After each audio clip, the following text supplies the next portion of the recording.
आज की वीडियो में हम करने वाले हैं क्लास 8 का चैप्टर 3 कोल एंड पेट्रोलियम। तो आइए शुरू करते हैं। अब जैसा कि हमें पता है कि कुछ चीजें हमें नेचर से मिलती हैं और कुछ चीजों को इंसानों ने बनाया। अब जो नेचुरल थिंग्स होती हैं जैसे सन, एयर, वाटर, ये सब क्या नेचर ने हमें दिया है। इवन जो एनिमल्स भी है वो भी क्या है, नेचुरल थिंग्स है। वही मैन मेड थिंग्स की बात करें, जैसे मान लो हीटर वगैरह इंसानों ने बनाया है, रेफ्रिजरेटर, लैपटॉप, कंप्यूटर, कई प्रकार की मशीनें जो है वो ह्यूमंस ने बनाई है। ये सब तो हमें पता ही है, पर आगे बढ़ते हैं और समझते हैं कि नेचुरल रिसोर्सेज क्या होते हैं। अब नेचुरल रिसोर्स भी दो टाइप के होते हैं, एक होता है इनएग्जॉस्टिबल नेचुरल रिसोर्सेज और दूसरा होता है एग्जॉस्टिबल नेचुरल रिसोर्सेज। अब अगर मैं इनएग्जॉस्टिबल नेचुरल रिसोर्सेज की बात करूं, ये ऐसे रिसोर्सेज होते हैं जो कि अनलिमिटेड क्वांटिटी में प्रेजेंट होते हैं हमारे आसपास। यानी कि अगर ह्यूमन इनका यूज करे तो ये जो है जो ये रिसोर्सेज है वो कभी खत्म नहीं होने वाले हैं। जैसे कि सन हो गया, एयर हो गया, ये ह्यूमन की एक्टिविटी के जरिए कभी भी खत्म नहीं किए जा सकते।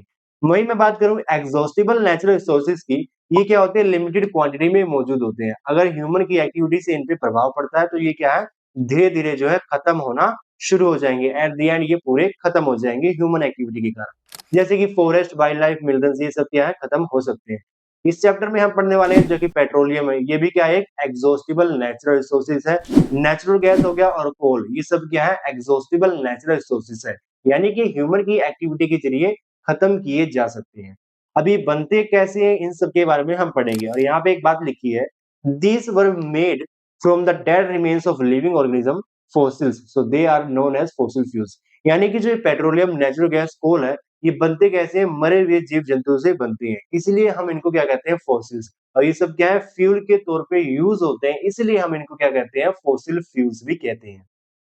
तो आइए इनको एक एक करके समझते हैं। अगर मैं बात करूं कोल की, it is a hard as a stone and is black in colour. यानी कि जो कोल होता है वो पत्थर की तरह हार्ड होता है और जो इसका कलर होता है वो ब्लैक होता है। आज भी काफी जगहों पे जो कोल का इस्तेमाल किया जाता है वो कुकिंग के लिए इस्तेमाल किया जाता है, खाना बनाने के लिए इसका इस्तेमाल किया जाता है। अगर मैं पहले की बात करूं, जो कोल का इस्तेमाल किया जाता था वो रेलवे इंजन्स में किया जाता था ताकि ट्रेन को चलाया जा सके। आज जो इसका मेन यूज होता है वो इलेक्ट्रिसिटी को जनरेट करने के लिए होता है।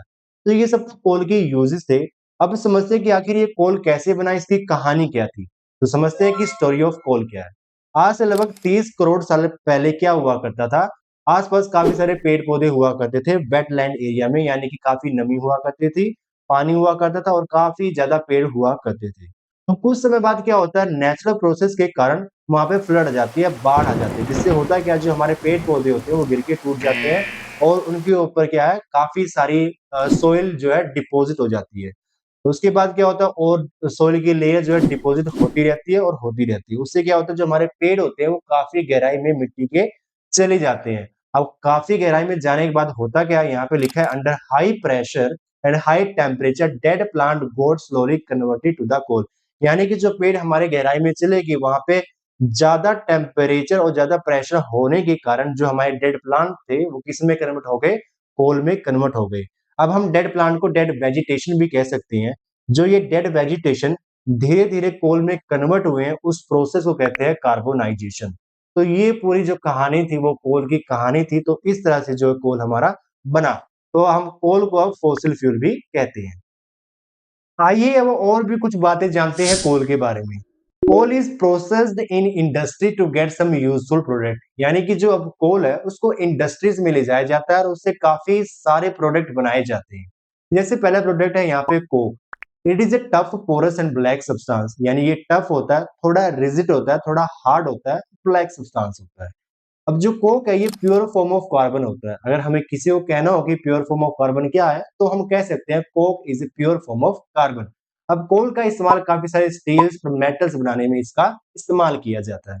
वहीं कोल का जो दूसरा प्रोडक्ट है उसका नाम है कोल तार। इसकी जो अपीयरेंस है यहाँ पे लिखी गई है, it is A black thick liquid होता है विद एन अनप्लीजेंट स्मेल। यानी कि जिसकी स्मेल होती है वो कुछ खास अच्छी नहीं होती, अनप्लीजेंट स्मेल होती है। अब जो कोल तार होता है वो लगभग 200 सब्सटेंस से मिलकर बनता है। और इससे बनने वाले जो प्रोडक्ट हैं जैसे परफ्यूम्स, पेंट, प्लास्टिक्स वगैरह जो है कोल तार से बनाए जाते हैं।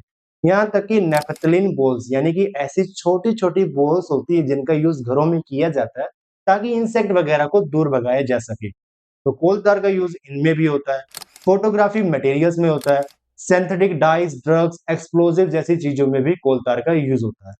आजकल कोल तार की जगह एक बिटुमिन प्रोडक्ट का यूज होता है, जो कि एक पेट्रोलियम प्रोडक्ट है, जिसका इस्तेमाल किया जाता है मेटलिंग द रोड यानी रोड वगैरह को बनाने में इस प्रोडक्ट का यूज किया जाता है। अब तीसरा प्रोडक्ट है कोल का, वो है कोल गैस। तो कोल गैस कैसे ऑब्टेन होती है, आइए इसको समझते हैं। जब इंडस्ट्रीज में कोल को कोक में कन्वर्ट किया जाता है, जो उसमें से गैस निकलती है वो हमारी कोल गैस होती है। अब कोल गैस का जो इस्तेमाल होता है यहाँ पे लिखा है, it is used as a fuel in many industries situated near the coal processing plant. यानी कि कोल गैस का यूज जो होता है काफी इंडस्ट्रीज में होता है एज ए फ्यूल, जो कि आसपास के एरिया में क्या होते हैं, कोल के बड़े बड़े प्लांट जहाँ पे लगे होते हैं, इंडस्ट्री जहाँ पे लगी होती है। तो बाकी वीडियो मिलेगी आपको नेक्स्ट लेक्चर में। Thank you for watching.